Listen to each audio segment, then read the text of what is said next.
Is Jay Powell or Janet Yellen really in charge of this market like they used to be in financial crisis? I've argued this is not a financial crisis. 70% of the U.S. economy, according to Goldman Sachs, is humming along and Americans are doing just fine. This is a health crisis that caused a financial crisis in certain parts of the industry. Is this something the Federal Reserve and or the Treasury can really move the needle on? I think the Federal Reserve and the Treasury are willfully taking themselves out of the markets right now. I think they'd see their job as being done, having gotten the economy to the point that it is. We've obviously seen massive amounts of monetary stimulus that has raised asset prices and brought liquidity to the markets when it was needed. And I think Jay Powell is basically saying, for the most part, barring any major issues, it's up to other areas of the economy now. It's going to be up to fiscal stimulus if the Biden administration is looking to pass a major infrastructure bill, and it's up to the private sector to continue to generate growth opportunities going forward. But I think it's a very intentional choice to take a step back for the Fed right now.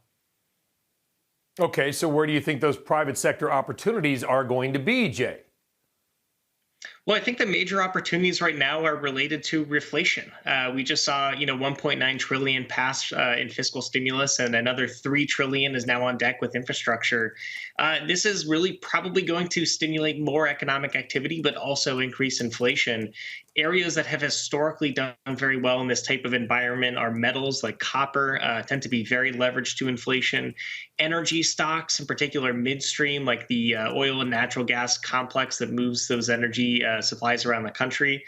And some other areas related to financials, like preferred stocks, could do very well as rising interest rates could increase profitability among banks in the United States as well. I just talked to Bertha. We talked about the need for energy, not just oil and gas, but energy of all kinds. We got the president talking about a $3 trillion sort of infrastructure, energy, social type spending program as well.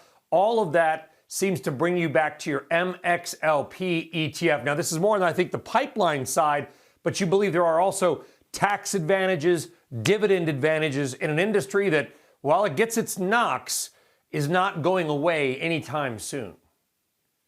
The United States has been one of the most powerful oil producers in the world. Up there with Russia and Saudi Arabia in production.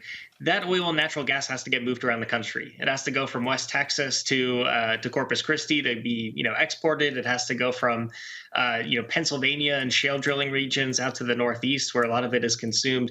That requires a massive amount of energy complex to be built around that, pipelines and storage facilities. Master limited partnerships are those companies that are doing that. They've historically traded at extremely low valuations in the last 5 years or so, but are essentially very critical parts of the U.S.'s energy strategy. So we believe in this reflationary environment where we're seeing oil prices recover pretty significantly, and we're seeing this bit of a rotation from growth to value, that these very cheap energy-related stocks and master limited partnerships are very well positioned in this environment. Shepard Smith here. Thanks for watching CNBC on YouTube.